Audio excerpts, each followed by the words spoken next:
É bem interessante a gente observar no mundo de hoje algumas coisas em relação aí à postura que muitas vezes as pessoas exigem de nós como seres humanos. Antigamente as pessoas respeitavam mais uma questão quando a pessoa estava passando por lutas, por dificuldades, e com o tempo foi se criando a ideia de se ter um comportamento positivista, um comportamento que você supera tudo, que você vence tudo, que você pode tudo. E é interessante porque quando nós olhamos para a palavra de Deus, e é nela que nós temos as nossas referências, nossas bases, aliás, a palavra de Deus é justamente o que?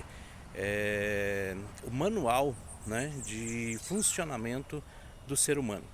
E aí quando você olha para Neemias, que a gente tem aí uma série de aprendizados, né, no livro de Neemias, mas eu quero me deter aqui justamente no capítulo 1, que diz assim, vou ler a partir do verso 2, tá bom? Neemias 1:2. Veio Anani, um dos meus irmãos, com alguns homens de Judá. Então lhes perguntei a respeito dos judeus que escaparam e sobreviveram ao exílio e a respeito de Jerusalém. Neemias está na Babilônia, né? E Ananias, ele está vindo, Anani, perdão, está vindo de Judá, né? E havia ficado lá. Nabucodonosor havia deixado alguns, só tinha trazido na verdade para a Babilônia os nobres. E aí Anani vem então até a Babilônia e ele vai perguntar para Anani como é que estão lá as pessoas que ficaram, né, que escaparam daquela opressão toda. E eles responderam: os restantes, os que sobreviveram ao exílio, se encontram na província, estão em grande miséria e humilhação. Estão em grande miséria e humilhação, certo? As muralhas de Jerusalém continuam em ruínas e os seus portões foram destruídos pelo fogo.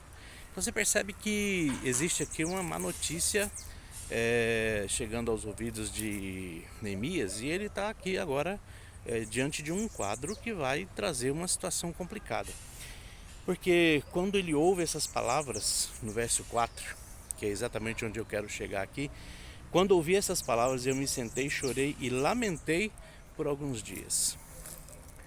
É estranho, né? A gente ouvir que um servo de Deus, que uma pessoa que é espiritual, uma pessoa que tem experiência com o Senhor, que ouve a voz de Deus, que conhece os caminhos do Senhor, e essa pessoa de repente diz aqui o texto que sentou, lamentou e chorou por alguns dias.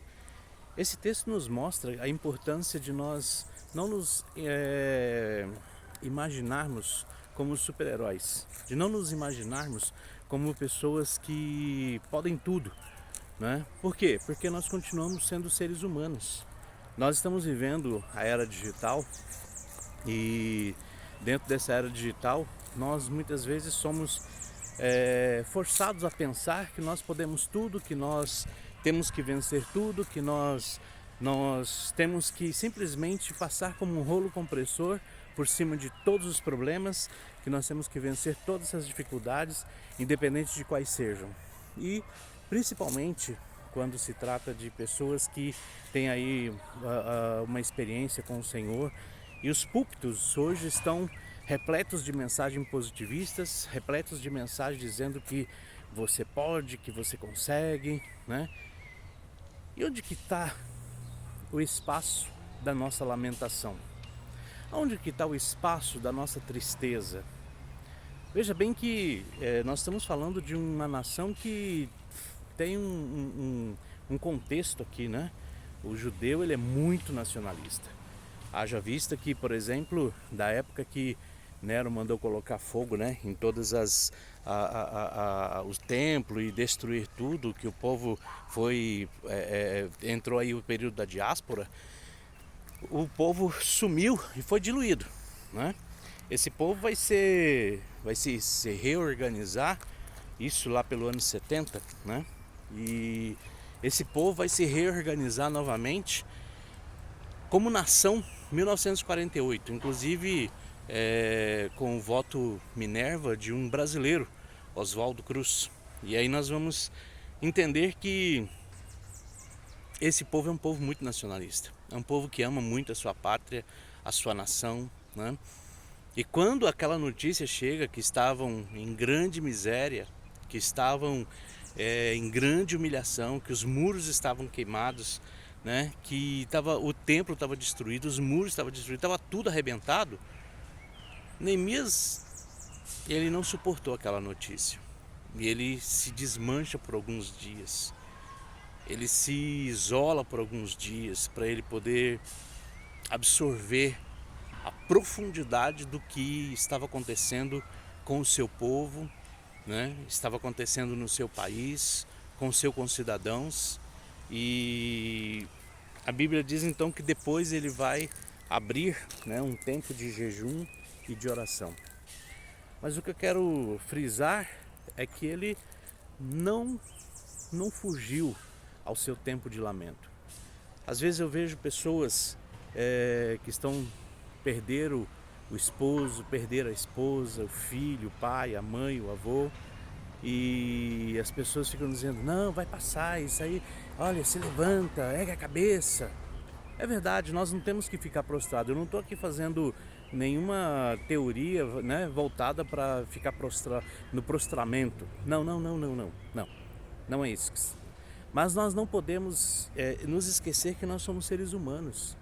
A pessoa de repente está ali endividada, né? Está ali com problemas sérios, enfrentando um problema no casamento, enfrentando um problema na empresa, a empresa quebrando, tendo que mandar funcionários embora, muitas vezes perdendo o filho para as drogas, perdendo os filhos aí para uma sociedade corrompida.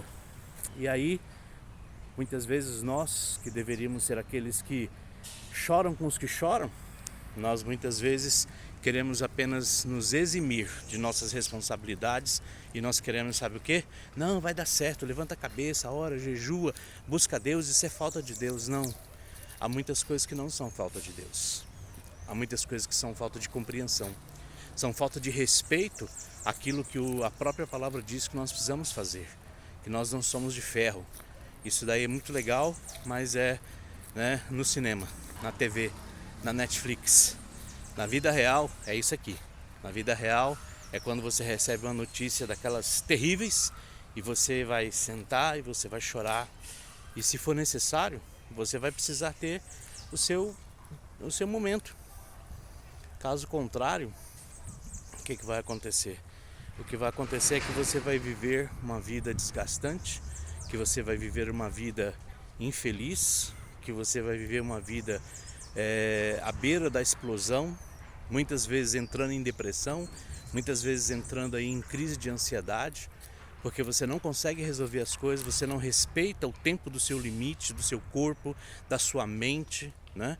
E aí você se torna uma pessoa estressante, estressa quem está ao seu lado e pode inclusive ter um problema sério aí, né, de saúde e morrer cedo, inclusive, por causa disso. Então, conselho, faça como Neemias. As notícias ruins, elas vão vir. As notícias ruins, elas vão chegar. Não adianta a gente querer fugir delas. Mais cedo ou mais tarde elas nos encontram. Faz parte do processo. Guarde uma coisa, você está num processo. E esse processo, ele vai acontecer, queira você ou não. Então o que importa é aprender a lidar com esse processo. E quando chegar o momento da tristeza, do luto, do choro, do pranto, não queira ser super-homem, não queira ser Mulher Maravilha, não queira ser alguém que se apresente para as pessoas como alguém imbatível, né? Simplesmente seja quem você é, ser humano. É isso, seja ser humano. Busque a presença de Deus, sim, mas não tenha medo de chorar, não tenha medo de mostrar que você não consegue fazer tudo, que não é possível fazer tudo sozinho, que não é possível fazer tudo a todo momento. É isso. Seja como Neemias. Quando aquelas notícias que realmente abalam, quando aquelas notícias que realmente trazem ali um terror ao seu coração, se lembre que você tem um Deus, se lembre que você tem Cristo no seu coração, mas que você continua sendo ser humano. Vá lá, chore, se prostre, se isole um tempo. Depois, se for necessário, realmente mergulhe de cabeça naquilo que a palavra do Senhor nos orienta, que é orarmos, jejuarmos, buscarmos a presença do Espírito Consolador. Ele com certeza nunca vai nos abandonar, ele sempre vai estar ali nos abençoando com a sua presença. Por hoje é só, forte abraço, Pastor Oséias por aqui, ficando com alegria poder compartilhar ao seu coração esses poucos momentos de palavra viva para cada um de nós. Deus abençoe e até mais.